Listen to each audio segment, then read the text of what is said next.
Dans cette nouvelle vidéo, je parle de l'opposition à la définition de ses objectifs et à la pharmacie, qui consiste à dire non et à refuser les choses qui ne sont pas essentielles pour moi. Le refus est aussi important que l'acceptation de mes besoins authentiques pour moi-même. Je commence toujours par le non avant de dire oui à mes propres besoins. Cela signifie dire non aux besoins superficiels ou artificiels qui peuvent être liés à ma souffrance. Il faut donc apprendre à dire non, comme les enfants qui ne peuvent pas dire non à leurs parents. Pour maîtriser mon corps, je dois maîtriser le non et m'entraîner à dire non. L'entraînement peut être considéré comme un yoga du non. Je me suis préparé avec des formulations de non en avance pour être mieux préparé en cas de situation difficile. Si quelqu'un me demande pourquoi j'ai dit non, je lui explique que j'ai d'autres besoins prioritaires. Cela peut susciter des réactions, mais je travaille sur l'entrée dans le savoir de l'autre en expliquant mon expérience et ce que j'ai appris à propos du refus. J'ai réalisé que si je ne suis pas mes besoins authentiques, je peux me sentir mal et même déclencher des maladies. C'est pour cela que j'ai pris l'habitude d'écouter mes besoins en premier lieu, ce qui me rend épanoui. Il est important de partir de soi et de parler de ses propres besoins en communication non violente pour éviter les conflits. Les besoins sont souvent difficiles à verbaliser au début, mais c'est normal. Lorsque l'on écoute ses besoins, il ne faut pas avoir peur de dire non à certaines propositions qui ne correspondent pas à nos besoins. Il est également important de ne pas se victimiser pour éviter de se faire maîtriser par d'autres.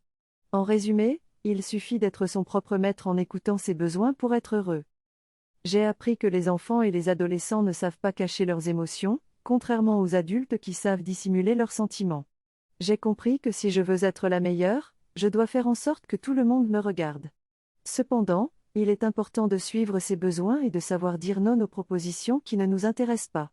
J'ai appris à éviter les gens qui agissent de manière victimaire et à écouter mes besoins authentiques, même s'ils ne peuvent pas toujours être exprimés clairement. J'ai compris que le besoin de l'âme doit être respecté et écouté pour éviter de perdre du temps et de l'énergie en faisant des choses qui ne nous conviennent pas. Je parle de la façon dont le corps réagit lorsque nous sommes intoxiqués ou malades. Selon moi, c'est le corps qui parle et se venge lorsque nous n'exprimons pas ce que nous voulons dire. Je raconte une mise en situation où je suis invitée à un repas et je me retrouve à être prise par mes affects affectifs envers des personnes du passé. Je réalise alors que lorsque nous sommes pris par la victime en nous, nous perdons le goût de la vie et de la nouveauté.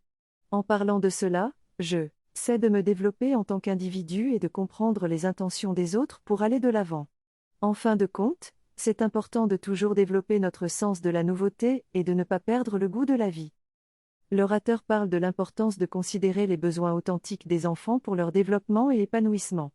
Il partage également une expérience personnelle où il avait fait un caprice pour obtenir un jouet dont il ne se souciait pas vraiment. Ce comportement des enfants vient souvent de la frustration de ne pas avoir leurs besoins considérés. Cependant, cela est souvent causé par des parents qui eux-mêmes ne suivent pas leur propre voie et ne sont pas épanouis. Les parents doivent prendre en compte leurs propres besoins et diriger leurs enfants vers une autonomie de créer leur propre source d'épanouissement. L'idée de ne pas se laisser prendre en otage par les autres vient d'un enfant et non d'un adulte, car les adultes ne semblent pas épanouis dans ce genre de situation. Lorsqu'un Roger insiste pour que je vienne à une fête, je dois être capable de dire non sans me justifier, même si cela peut être difficile. Dire la vérité est important, car mentir peut conduire à des problèmes. Il est préférable de dire que j'ai d'autres besoins plus importants, car cela indique que c'est important pour moi. La notion de besoin est un ressenti avant d'être argumenté, et cela peut être difficile à exprimer. En restant dans une position d'opposition, nous nourrissons la chose que nous rejetons. Il est donc important d'être positif et créatif dans nos raisons pour notre choix. Le passage parle de la manière de gérer ses besoins personnels et de ne pas se laisser instrumentaliser par les victimes qui cherchent du réconfort et de l'aide sans réellement vouloir s'en sortir.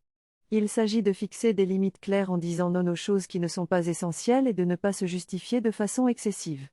Il est également important de ne pas se sentir désolé pour quelque chose même si cela peut paraître impoli car on ne doit pas s'excuser d'avoir besoin de prendre soin de soi. Je parle des synchronicités dans les vidéos et de comment je les découvre après coup. Ensuite, je parle du fait d'être désolé et de comment Loupiote, mon chien, a activé mes parcelles victimes. J'explique que parfois nous devons parler la langue victime pour communiquer avec certaines personnes, mais que nous pouvons également utiliser ces situations pour poser nos limites et nous actualiser. En somme, dans ces situations, nous avons l'opportunité de créer notre ego.